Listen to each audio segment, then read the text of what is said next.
The year was 1587. The Atlantic lay between two worlds, the crowded, cold shores of England and the vast, untamed coasts of a continent Europeans had only begun to imagine. For England, the New World was possibility, an opportunity to plant flags, to find resources, and to expand influence. For one particular group of men, women, and children, it was the chance to carve a new life out of sand, marsh, and pine. On a late summer morning, a small flotilla of ships stood off the barrier islands that today we call the Outer Banks. The men aboard peered through a haze of salt spray and fog until the pale line of shore resolved itself into dunes and thickets. Among them was John White, an artist and organizer, appointed to lead a civilian settlement. White had been to these waters before. He had mapped arcs of inlet and sketched faces and vegetation on earlier expeditions. His presence carried authority and a kind of intimate record-keeping that both steadied and unsettled the newcomers. This expedition was different from an earlier military-minded attempt a couple years prior. It was domestic. Families, craftsmen, and laborers intended to root themselves and raise children. Among the new arrivals were farmers who knew how to coax a harvest from poor soil, skilled men who could build hearths and craft plows, and women who planted gardens and preserved food. Most poignantly, Eleanor Dare came ashore pregnant. She would give birth to the first English child born in the Americas, Virginia Dare, whose arrival would become a symbol of hope and a human hinge in the story to come. Roanoke Island presented itself as both promise and peril. Its salt marshes promised fish and oysters. Its pine stands promised timber for building. Yet the landscape was not an empty stage for English plans. It belonged to indigenous nations with deep knowledge of seasonality, maritime resources, and seasonal movement. The Croatan and several neighboring groups had inhabited the Sounds and Barrier Islands for generations, with well-developed knowledge of tides, shellfish beds, and seasonal migrations that the English did not immediately grasp. Settling began with a mixture of hope and blunt labor. The colonists raised fences, dug shallow cellars, and thatched crude roofs. They planted seed stock from England, although they would soon discover that local species and techniques mattered more than any packet of seed. Initial contacts with native groups yielded a spectrum of responses: trade, uneasy truces, and sometimes theft of tools or food. Small incidents multiplied into fresh anxieties. Tools went missing. Men sent out on night reconnaissance failed to return. Rumor increased the sense that practical shortages might turn into something worse. John White tried to keep the fragile social fabric intact. He recorded the landscape and people in sketches, and he mediated exchanges with Croatan leaders such as Manteo. In private notes, he admitted the difficulty. "The country is fair," he wrote, "but not easy. The English mood vacillated between confident optimism and a quiet, gnawing fear. Amid this tension, a rare, bright event occurred. In mid-August, Eleanor Dare gave birth to a daughter. The infant's arrival, nurtured in a cramped hut, swaddled in linen and hope, offered a new symbol of permanence. Naming her Virginia, the settlers had a living emblem of English continuity in a far-off land. For a few brief weeks, the new child's hushed cries and bright eyes eased the sharp edges of anxiety that had gripped the settlement. Yet the practical calculus of survival reasserted itself. Winter stores remained thin. The ships promised from England had not arrived. The wider politics of Europe, particularly the mounting threat of Spain, pulled men and material to other tasks. Faced with these strains, White made a grim but practical choice. He would sail back to England, seek supplies, and return with reinforcements. He expected a months-long absence, not the gap that would eventually stretch to years. White departed in late August, 1587. He watched the island recede as gulls circled and the thin smoke of cooking fires dissipated into the afternoon haze. The shore seemed eager to hold its own course.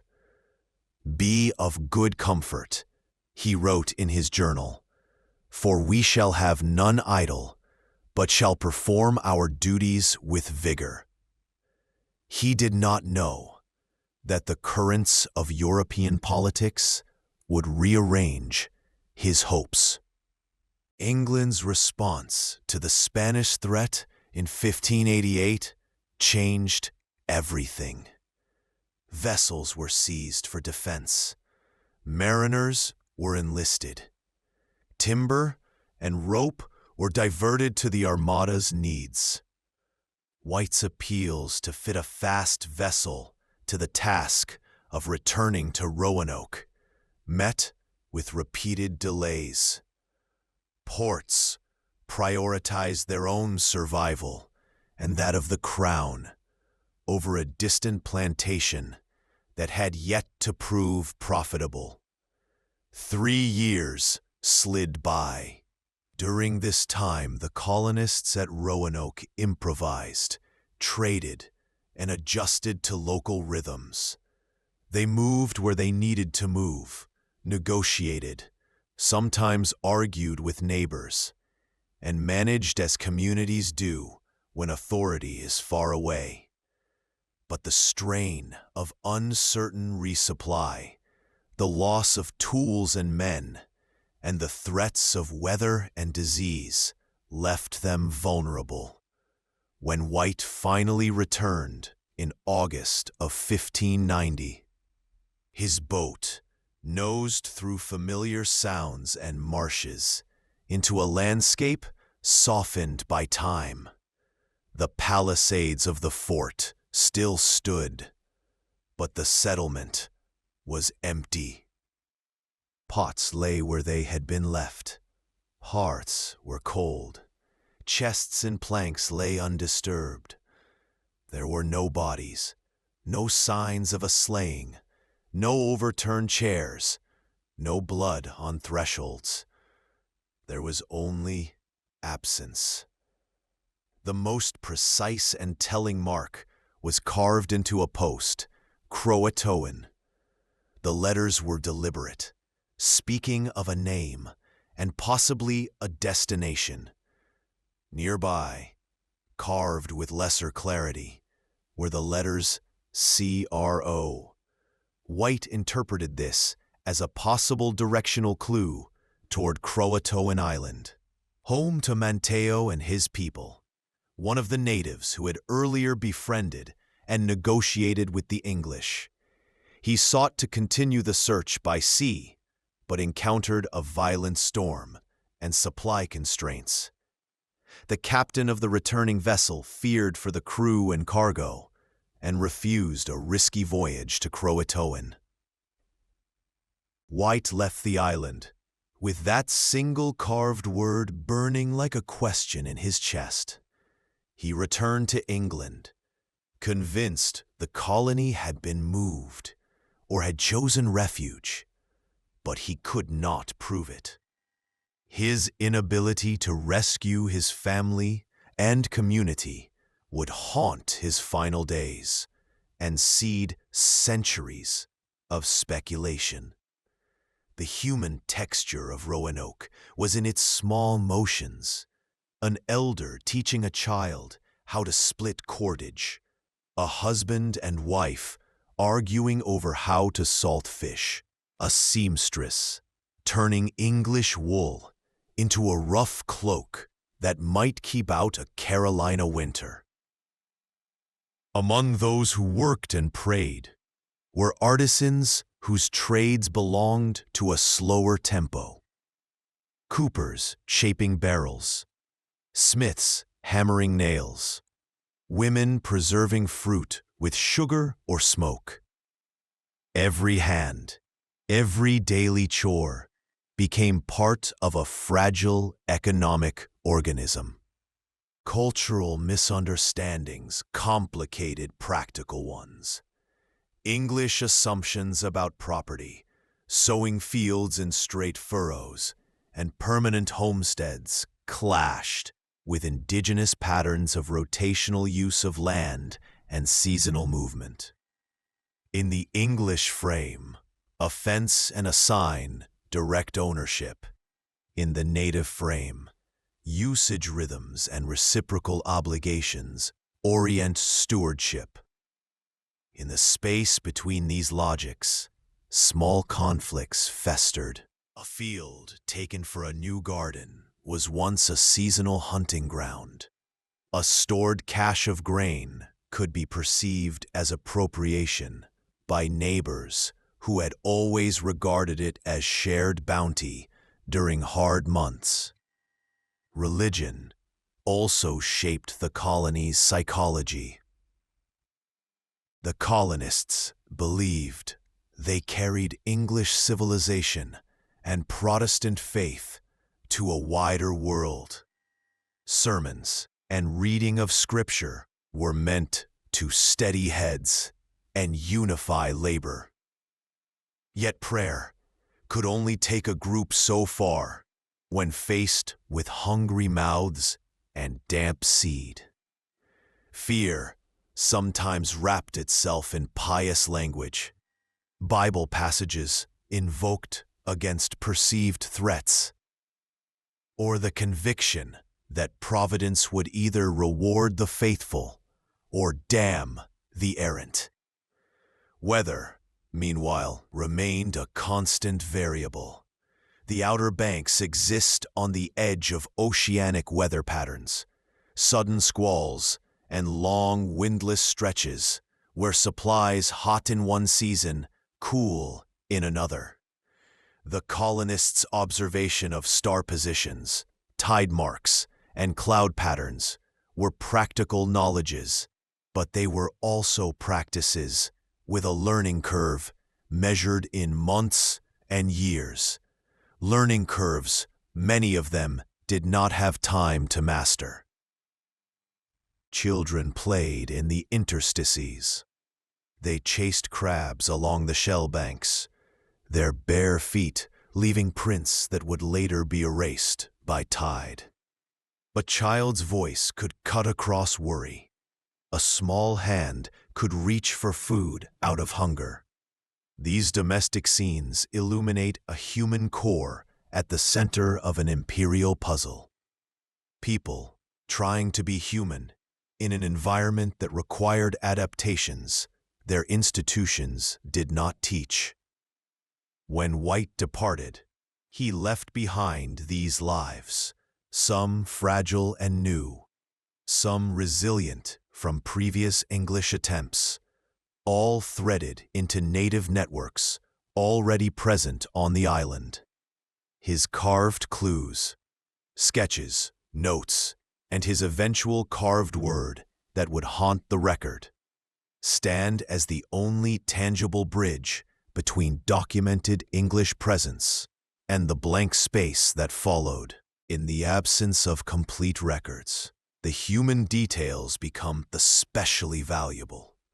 They remind us that the lost colony, whatever larger interpretations historians build, began in the small acts of survival and in the decisions of families who wanted only to live.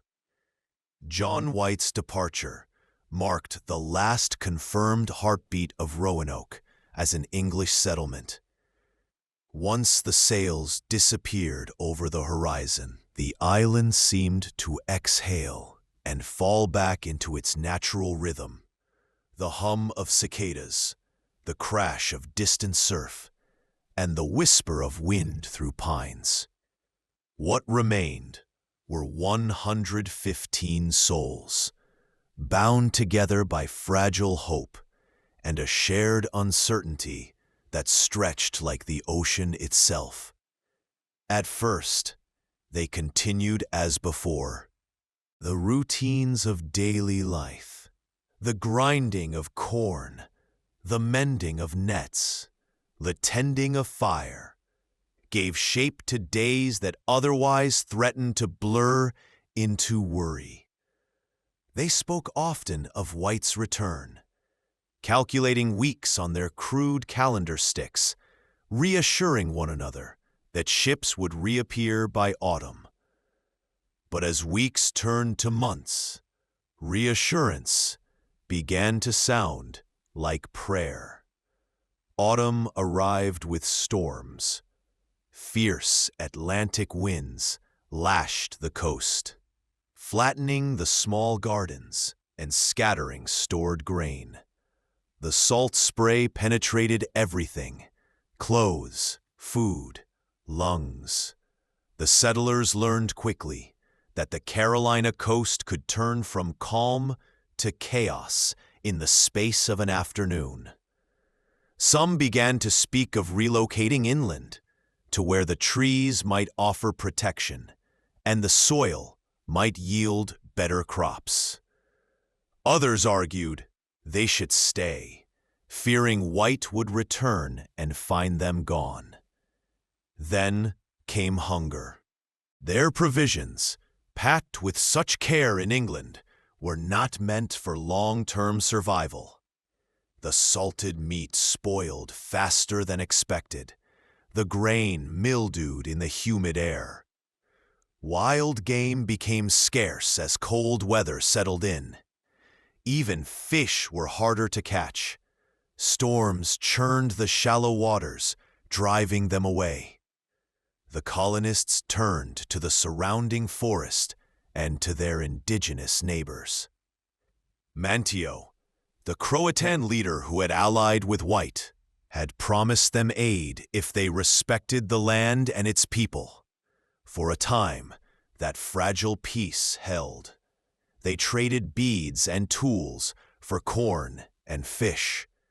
In return, the settlers offered cloth and small iron goods, items of immense value in native trade networks. But trust, like food, was easily spoiled. An argument over stolen grain turned violent.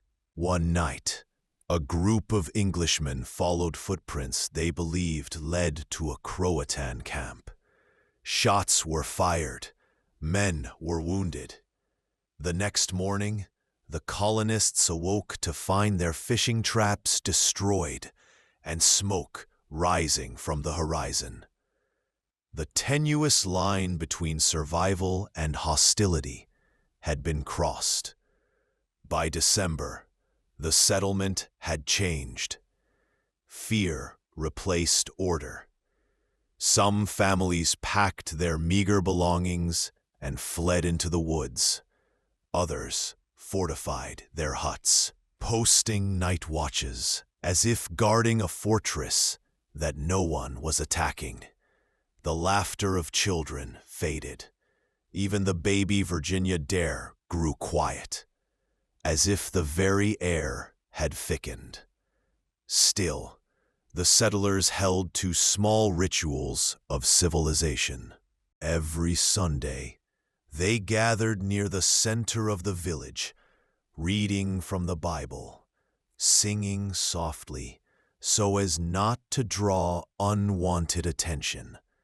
The cadence of the psalms echoed against the dunes, merging with the wind. To them, faith was not just devotion. It was the last thread connecting them to home. And then came the sign. One morning in early 1588, 2 hunters failed to return. A search party found blood near a creek, but no bodies. That night, faint drum beats echoed from the forest. They came in patterns: 3 strikes, a pause, 3 more. Some claimed it was a warning. Others whispered it was a summoning. When the colonists followed the sound the next day, they found a crude totem carved from driftwood, painted with red pigment. Tied to its top was a scrap of English cloth, Eleanor Dare's kerchief, unmistakable. That discovery broke whatever unity remained. Some demanded they abandon Roanoke immediately and seek refuge with the Croatan. Others insisted it was a trap. The council split. Fear became faction, and faction turned to chaos. Records suggest a group of about 30 people, the strongest and most determined, set out southward toward Croatan Island. Another, smaller band journeyed north toward the mainland, hoping to find the Chesapeake Bay site that had been their original intended destination. A few remained behind, clinging to the settlement, as if sheer loyalty might bring John White back faster. The island grew silent again. The huts stood half-empty. The watchfires smoldered, and the air thickened with the smell of damp wood and salt. The surviving families watched the forest line at dusk, waiting for shapes to emerge. Sometimes they thought they saw movement, figures that vanished as soon as eyes adjusted to the dark. Night became the true enemy. The crack of twigs, the distant rush of wings, the whisper of waves. Every sound was amplified by fear. Some colonists began carving symbols onto their doors, crosses or runes copied from Old English superstitions, hoping to ward off whatever spirits might haunt this strange land.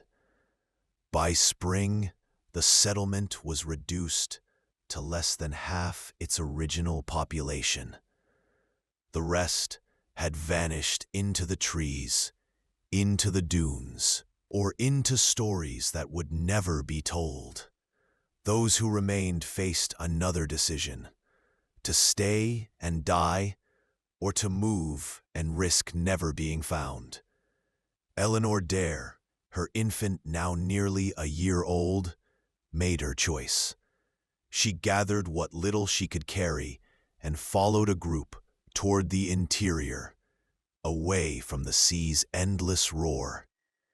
Behind her, the wind tore through the empty huts, scattering ash into the air like ghosts. When John White finally returned, 3 years later, those ghosts were all that remained. The carved word Croatoan would become the single clue left behind. To historians, it's a fragment of evidence. But to those who imagine the fear and exhaustion of those final nights, it feels like a desperate whisper carved into the bones of a vanished world. August 18th, 1590. The air was heavy with mist and salt as John White stood at the bow of the small boat, squinting through the fog that clung stubbornly to the Carolina coast. 3 years, 3 long years, since he had left his daughter, Eleanor, and his newborn granddaughter, Virginia Dare, behind on Roanoke Island. Now, as the oarsman rowed toward shore, White felt a mixture of dread and hope twist inside his chest. The sea was eerily calm, almost too calm, as if the Atlantic itself was holding its breath. Behind him, the men murmured quietly. They'd come not as settlers, but as privateers, sailors hardened by war, driven as much by greed as by duty. To them, Roanoke was a pit stop, a distraction from their plundering voyage. But to White, it was home, or at least it had been. As they neared the island, the outlines of trees and dunes began to emerge through the haze. White's pulse quickened. He recognized the curve of the shoreline, the familiar line of the forest edge. But there was no smoke, no sound of life, just stillness. He cupped his hands around his mouth and called out, "Eleanor! Virginia!" His voice carried across the water, swallowed by the fog. No answer. When they reached the shallows, the men dragged the boat onto the sand. The smell of wet earth and decay filled the air. A gull cried overhead, a single, lonely note. White's boots sank into the soft sand as he stepped ashore, his heart hammering with both longing and fear. He turned toward where the settlement should have stood. The familiar path that once led from the beach into the village was overgrown, choked with vines and wild grass. The silence was almost physical, a presence pressing against the skin. They advanced slowly, cutting through the brush, until the remnants of the palisade came into view. White froze. The fort still stood, but it was wrong. The wooden stakes had weathered into gray bones, some splintered, others leaning at odd angles. The houses were gone, burned or dismantled. He couldn't tell. Ashes covered the ground like dark snow. The air was heavy with the scent of rain-soaked wood and something else, something metallic and faintly sweet. Then he saw it. Carved deep into one of the posts of the palisade were the letters Croatoan. He dropped to his knees, running his fingers over the rough grooves. The carving was precise, deliberate, no sign of panic or haste. And yet, the meaning was maddeningly unclear. Croatoan, the island of Mantio's people, just south of Roanoke. Could it mean they'd move there? Or was it a warning? A message left by the desperate? His heart pounded. He looked for the second sign he had told them to leave in case of danger, a cross carved beneath the word. There was none. That absence should have reassured him, but the silence around him told a different story. White turned to the others. "They're alive," he said quickly. "Too quickly. They must be." They went to Croatoan, but the men shifted uneasily, exchanging glances. To them, the island felt cursed. They pressed deeper into what remained of the village. The old houses had been stripped clean, as if reclaimed by the wilderness. No human remains, no personal items, no signs of struggle, only emptiness. Inside what had once been the main square, White found a few scattered clues. The outline of a chest, its contents long since looted. A single rusted musket, a piece of slate, marked with faint writing that time and weather had nearly erased. He brushed off the dirt and held it up to the light. Dot, dot, a child's handprint, faint but visible, pressed into the corner. He froze. His mind immediately went to Virginia, his granddaughter, the first English child born in the New World. He whispered her name, as if saying it might summon her spirit. Virginia, but the forest gave no reply.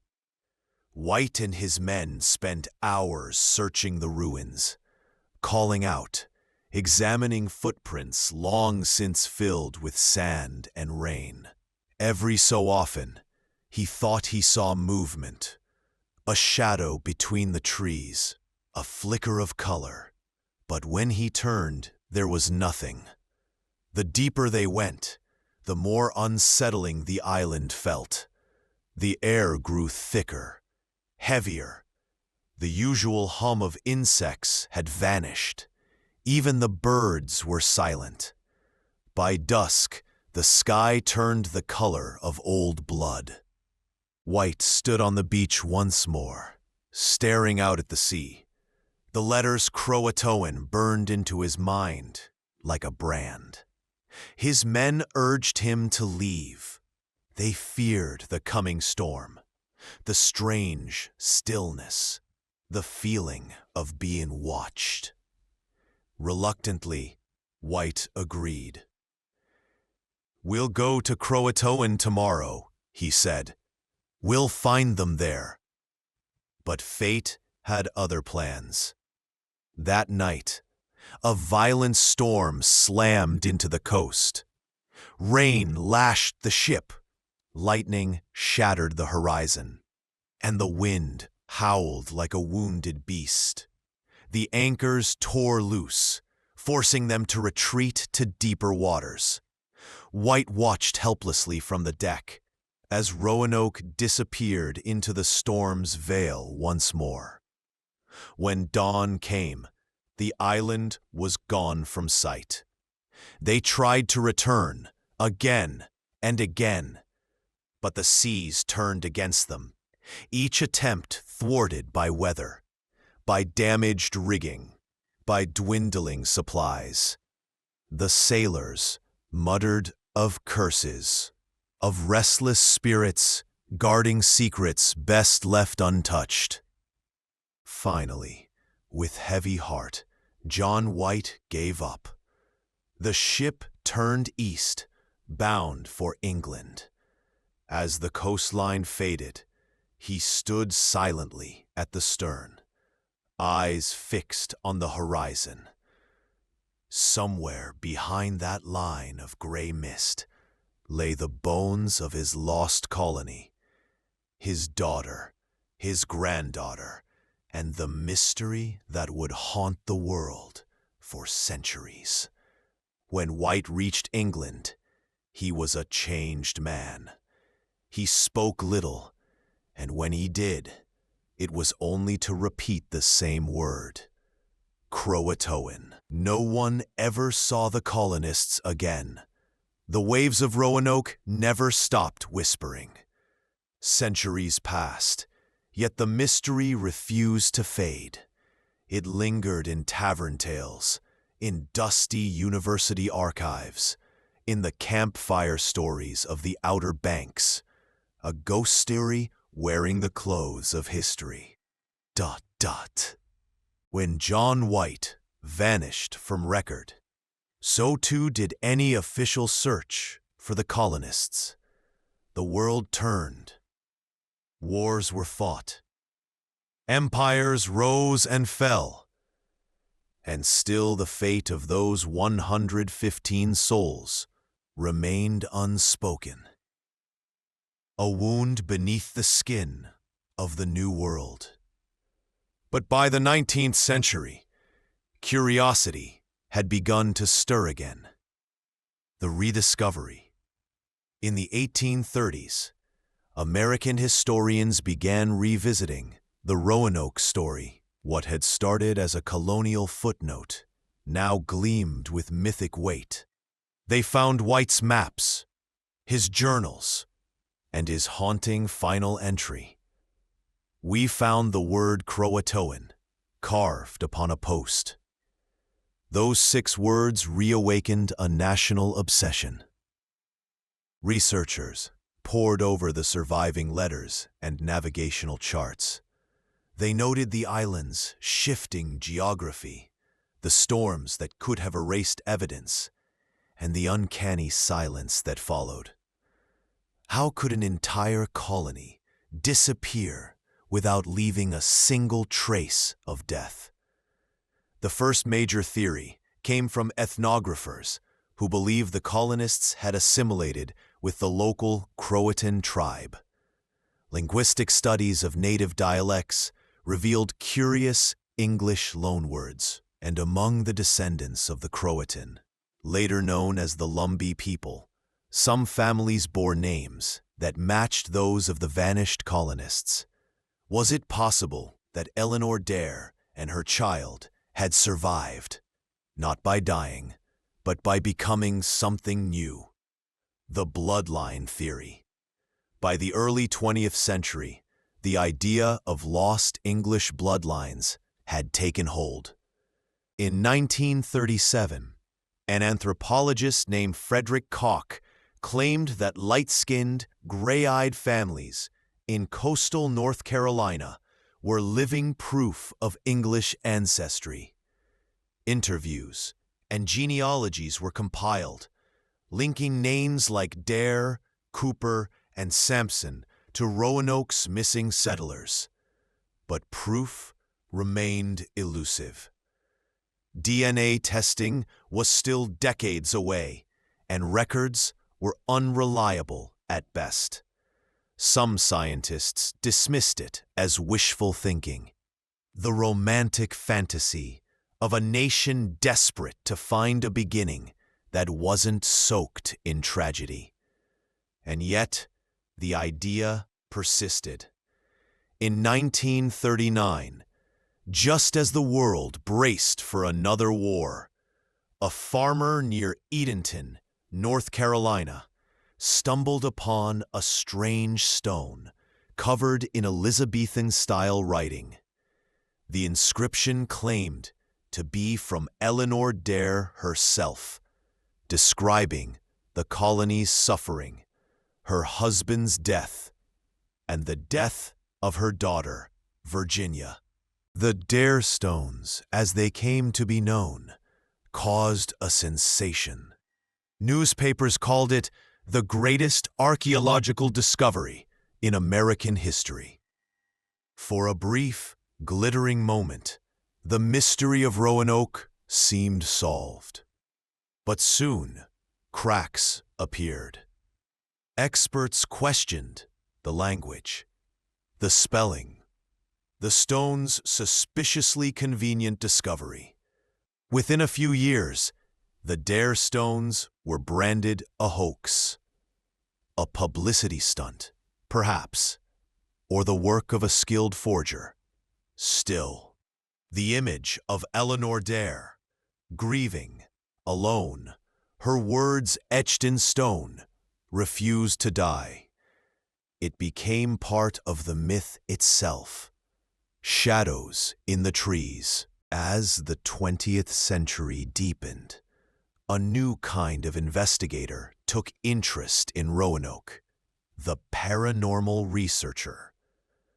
Ghost hunters and psychics claimed the island was haunted, that the spirits of the lost colonists still walked among the dunes, whispering in the night wind. Visitors reported strange lights flickering through the forest, unexplained footprints in the sand, disembodied voices calling out names. Eleanor, Virginia. Locals spoke of the lost ones, pale figures seen wandering near the old fort ruins under the full moon.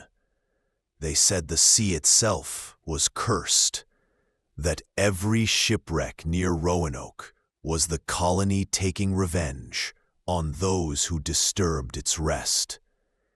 Even scientists couldn't entirely dismiss the oddities. In 1998, while conducting soil analysis on the original settlement site, archaeologists recorded inexplicable temperature shifts, cold spots that defied natural explanation. Equipment malfunctioned. Compass needles spun wildly. Static interference, one researcher suggested. Or maybe, he added with a nervous laugh, they just don't want us here. The map that hid a secret. In 2012, the British Museum made a stunning announcement.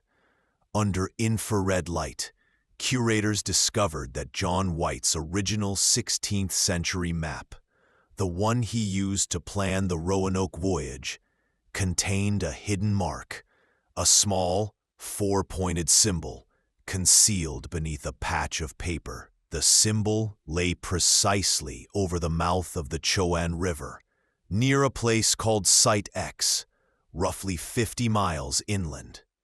Could this have been where the colonists moved? Was this the true Croatoan? Archaeologists descended on the site, uncovering fragments of 16th century pottery, gunflints, and European tools. Nothing definitive, but enough to rekindle hope. For the first time in centuries, Roanoke's ghost seemed within reach. But once again, answers dissolved into mist. The artifacts could have come from traders, shipwreck survivors, even unrelated explorers. Nothing proved the colony's survival. It was as if Roanoke itself was determined to remain unsolved. Whispers across time. Historians often say the mystery endures because we want it to. Because somewhere deep in our collective psyche, Roanoke speaks to our fear of being forgotten, of disappearing without leaving a trace. And yet, for all its haunting beauty, there's something undeniably human at its core. A father searching for his daughter. A people trying to begin anew. And the quiet, devastating truth that even in our most hopeful moments, history can simply erase us. Today, if you walk the forests of Roanoke Island, you can still feel it, that strange hush between the rustling of leaves. The path where the fort once stood is little more than a scar in the earth, overgrown with moss and roots. But sometimes, when the wind moves just right, you can almost hear it, the faint echo of axes striking wood, the laughter of children, the hum of an impossible future. And somewhere in that wind, carried softly across the centuries, one word still drifts: Croatoan. For centuries, the word Croatoan was just that, a word. A carved message, a mystery, an unanswered plea. But somewhere along the way, it began to mean something more. It became a warning. The whisper that wouldn't die. In the decades after Roanoke's disappearance, sailors whispered about strange happenings along the Outer Banks. Ships approaching the coast would vanish in calm weather. Their masts later found shattered like bones along the dunes. Fishermen swore they heard crying, the sound of children carried on the night wind. Some said that the island was cursed, that the spirits of the lost colonists had been trapped between worlds, neither alive nor dead, forever searching for home. And when the living ventured too close, they simply joined them. By the 1800s, the curse had taken on a name, the Croatoan mark. It appeared, people claimed, whenever someone vanished without explanation, etched in wood, scrawled on paper, whispered by those who vanished last. The Phantom Ship of 1881. On January 11th, 1881, the Carroll A. Deering, a 5-masted schooner, was found aground off the coast of Cape Hatteras, not far from the old Roanoke site. Her sails were torn to ribbons, her wheel shattered, her galley still full of food, but her crew was gone. Every man aboard had vanished without a trace. When rescuers boarded, they found one thing scratched into a wooden beam in the captain's cabin: Croatoan. It might have been a cruel coincidence, or something else. No one could explain why the ship's logs had been removed, or how an experienced crew could disappear in calm waters. The sea, as always, kept its secrets. Edgar Allan Poe's last word.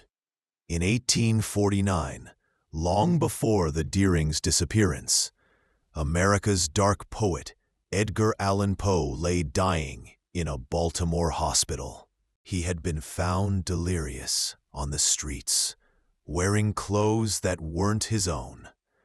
His final hours were a blur of confusion and fever.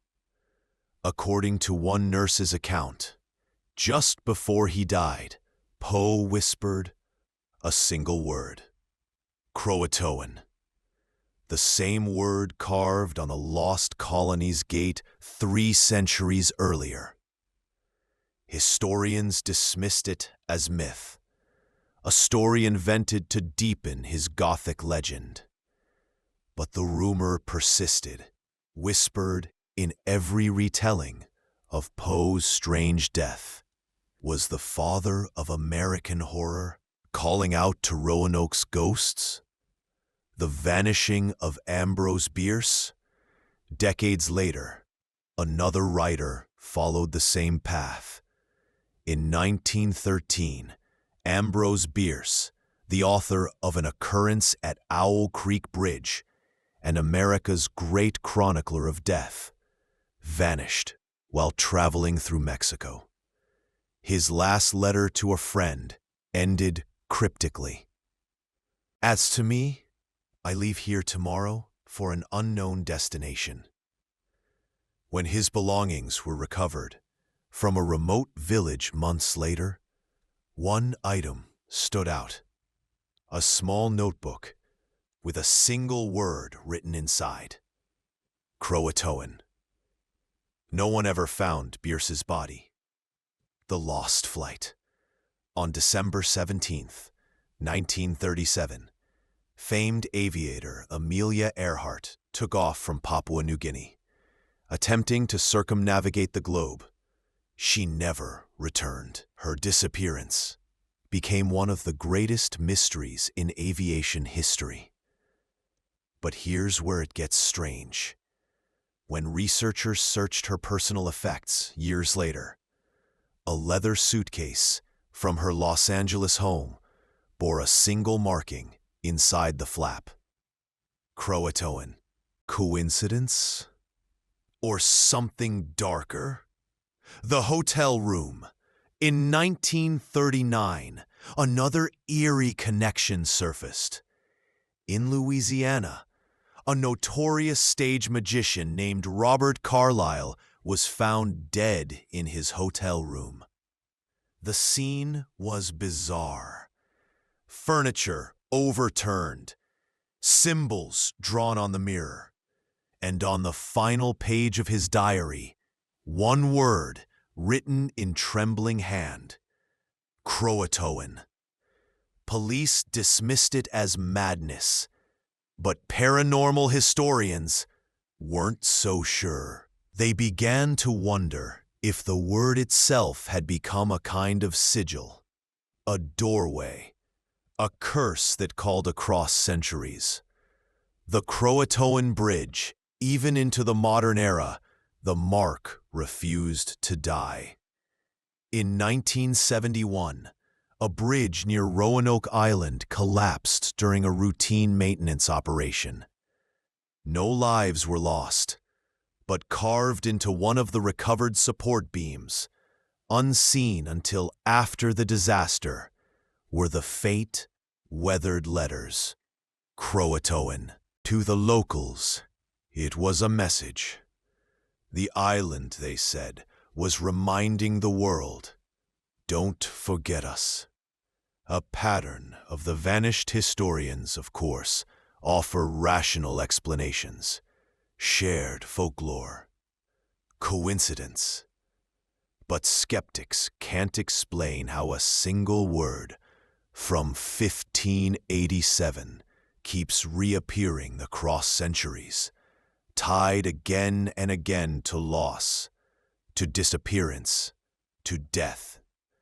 To some, Croatoan is not a curse, but a call, the voice of Roanoke's restless dead, echoing through time. To others, it's a marker, left by those who know too much. Either way, it endures, carved not just into wood and stone, but into the fabric of America's darker history. Even now, people visiting the Outer Banks say that if you camp along the dunes on a moonless night, you can still hear them. The wind will rise suddenly, the fire will dim, and just before the silence closes in, you'll hear it. Faint but unmistakable, a voice carried by the sea. Croatoan. The island is quiet now. At dawn, the light touches the dunes first, long fingers of gold brushing the sea oats and the shattered remnants of driftwood scattered like bones. Roanoke Island has become a sanctuary of silence, a place where the waves seem to whisper the same word over and over into the sand. Croatoan. Modern investigations. In 1998, archaeologists returned to Roanoke with a new generation of tools: ground-penetrating radar, satellite imaging, and DNA analysis. The team, led by Dr. David Quinn and later joined by Dr. Mark Horton, began to unearth fragments, shards of pottery, a signet ring, pieces of armor.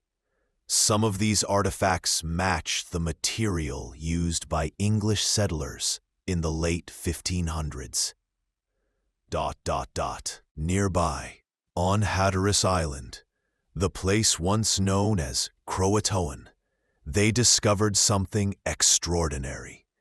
European trade goods intermingled with native tools, suggesting that the lost colonists may have joined the local Croatan tribe after all.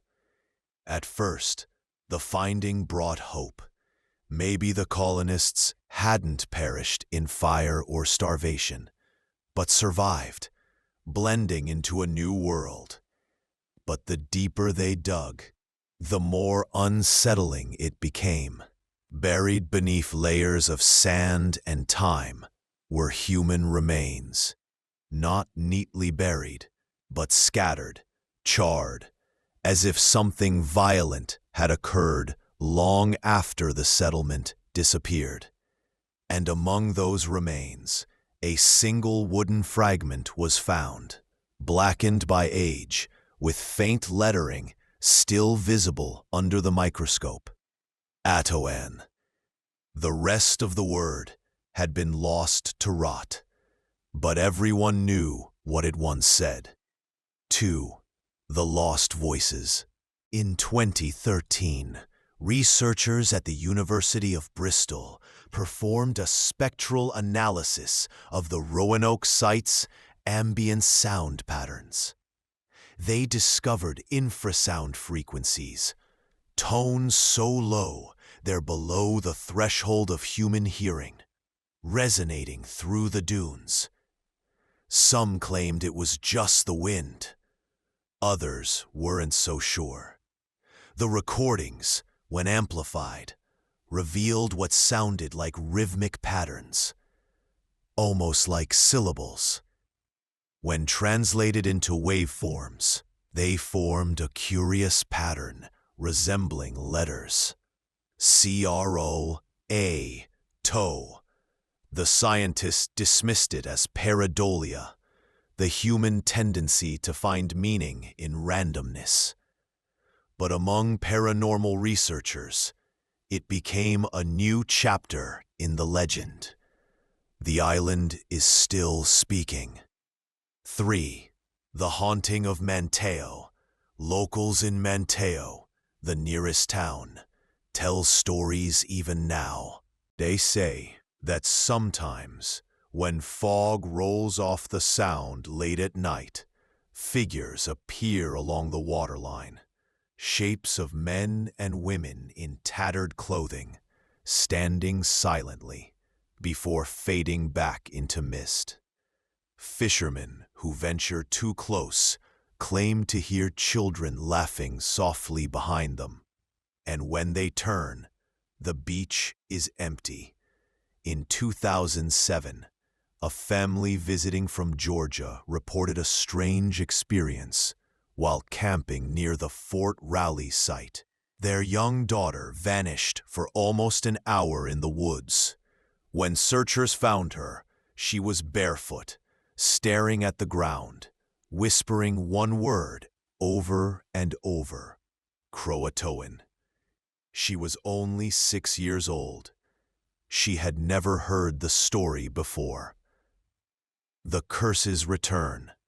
The word itself, that strange echo through centuries, has become a cultural haunting. It appears in novels, horror shows, even tattooed on people who feel drawn to the mystery. But some claim it's more than a word, that it's an idea, one that consumes those who try to solve it. Historians obsessed with Roanoke often speak of the pull, the sense that once you start digging into the mystery, it refuses to let you go. Dr. Emily Spencer, an anthropologist who spent 20 years studying the lost colony, once wrote in her notes, "Every answer here births another question. Every discovery feels like someone whispering, 'Come closer,' until you realize you can't stop." She vanished in 2019. Her final message, found in an unsent email draft, read simply, "I think I finally understand what they meant by Croatoan." She never explained what that meant. A colony that never died. What if the colonists didn't die? Not in the way we think. Some legends suggest they crossed into another realm entirely. That the word Croatoan wasn't a clue, but a key, a marker for the threshold between worlds. Native stories from the region speak of thin places, areas where the veil between the living and the spirits weakens. They say that on certain nights, the boundary between now and then dissolves. Perhaps Roanoke was one of those places, and the colonists simply stepped through. Even scientists can't fully dismiss it. Geomagnetic surveys show strange anomalies around the original site. Fluctuating fields and compass distortions that seem to pulse in cycles. When researchers compared them to lunar patterns, the data aligned with full moons, almost as if the island itself breathes. The last journal. In 2022, during restoration at the British Museum, archivists discovered a forgotten notebook in a collection of Elizabethan maps. Inside, in faded ink, was an entry believed to be from John White himself, the governor who had returned to find the colony gone. It read, "The trees did whisper in tongues I knew not. The sea was silent, as though it feared to speak. They are gone, and yet they are not. Their shadows linger still upon the sand. I think they wait for us to follow." It was dated August 18th, 1590, the same day he discovered the word Croatoan carved into the gate. The journal ends with a single unfinished sentence. Perhaps the word was never a place, but a warning. The ink trails off mid-line. 7. What remains? Today, tourists visit Roanoke by the thousands every summer. They walk the trails, read the signs, stare at the replica fort, and leave feeling unsatisfied. There's no closure, no graves, no proof, only sand and sea and the wind repeating the same name. But maybe that's the point. Maybe Roanoke isn't meant to be solved. Maybe its power lies in its absence, a mirror that reflects our need for certainty, our fear of being forgotten. As night falls, the island turns black except for the stars. You can almost imagine them. The settlers, the children, the governor, standing together at the edge of the sea, staring out toward a dark horizon. The waves erase their footprints. The world moves on. And somewhere, carved deep in the heart of the island, the word remains, a single cry across time. A question without an answer. Croatoan.